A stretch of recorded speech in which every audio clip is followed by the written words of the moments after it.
सोलापुरात काँग्रेसतर्फे जय हिंद यात्रा काढण्यात आलेली आहे। काँग्रेसचे कार्यकर्ते जे आहेत ते सोलापुरातल्या 4 हुतात्म्यांना अभिवादन करून जे ते पायी निघालेले आहेत। डॉक्टर बाबासाहेब आंबेडकर पर्यंत ही यात्रा जी आहे ती जातीय। खरं तर काँग्रेसच्या खासदार प्रणिती शिंदे ह्या स्वतः या यात्रेमध्ये सहभागी झाल्यात आणि हातात तिरंगा घेऊन प्रणिती शिंदे जे आहेत ते यात्रेमध्ये चालत आहेत। आणि खरं तर भारत पाकिस्तान युद्धामध्ये आता सध्या बंदीची घोषणा जरी परराष्ट्र मंत्र्यांनी दोन्ही ठिकाणच्या केल्या असल्या तरी काँग्रेसचे नेते जे आहेत या जय हिंद यात्रेमध्ये सहभागी होतात। काँग्रेसच्या खासदार प्रणिती शिंदे आपल्या सोबत आहेत। तरी खरं तर दोन्ही राष्ट्रप्रमुखांनी आता युद्धबंदीची घोषणा केलेली आहे, मात्र काँग्रेस अजूनही जय हिंद यात्रा म्हणते सैन्याचं मनोबल वाढवण्यासाठी। काय जय हिंद यात्रा आमची चालूच राहणार आहे, कारण का हा आर्मी नेव्ही आणि एअरफोर्सचा खूप मोठा खरं तर विजय आहे।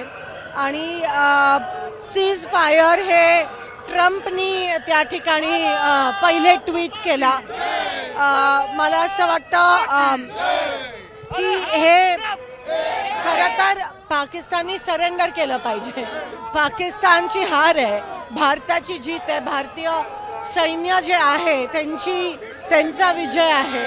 आणि दिवस रात्र बॉर्डरवर काही खूप मोठ्या प्रमाणात जवान पण शहीद झाले।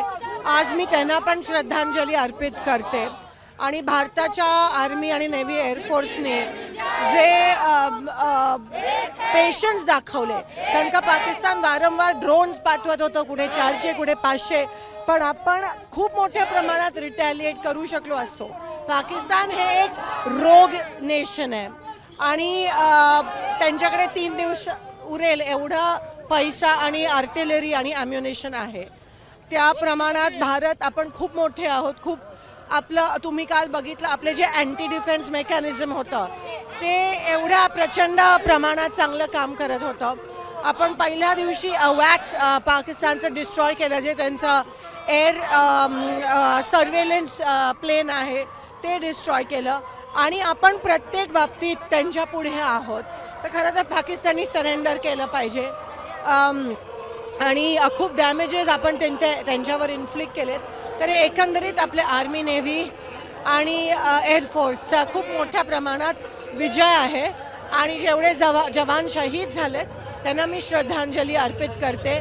जेवढे सिव्हिलियन्स त्या ठिकाणी शहीद झालेत त्यांना पण मी श्रद्धांजली अर्पित करते।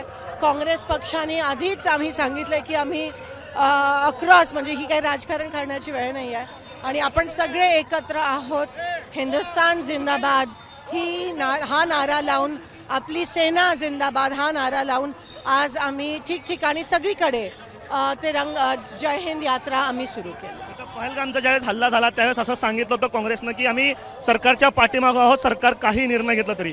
सीज फायरचा निर्णय घेतलाय, त्याही निर्णयाच्या पाठीमागं आपण उभे आहात। ऑफकोर्स आपण मी तर म्हणते एक स्टेप पुढे जाऊन की इंदिरा गांधींनी त्यावेळेस जेव्हा US प्रेसिडेंटला लिहिलं होतं त्याच्या दुसऱ्या दिवशी पाकिस्ताननी सरेंडर केलेलं। आज ट्रम्प आपल्याला सांगतोय की सीज फायर केलं पाहिजे। कुठेतरी मला असं वाटतं आपण खूप पॉवरफुल आहोत आणि आपल्या समोर शत्रूने हे सरेंडर केलंच पाहिजे।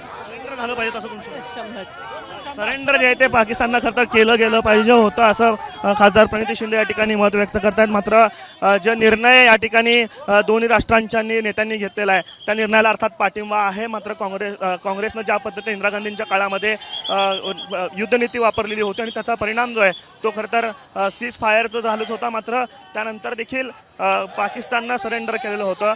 याही वेळेस पाकिस्ताननं सरेंडर केलं पाहिजे होतं। मात्र जे काही लढाई या संबंधात झालेली आहे त्यामध्ये भारतीय सैन्याचा आणि भारताचा विजय आहे असं मत काँग्रेसच्या खासदार प्रणिती शिंदे या ठिकाणी व्यक्त करतायत। कॅमेरा पर्सन अयुब कागदीसह आफताब शेख, ABP माझा, सोलापूर। ABP माझा, उघडा डोळे बघा नीट।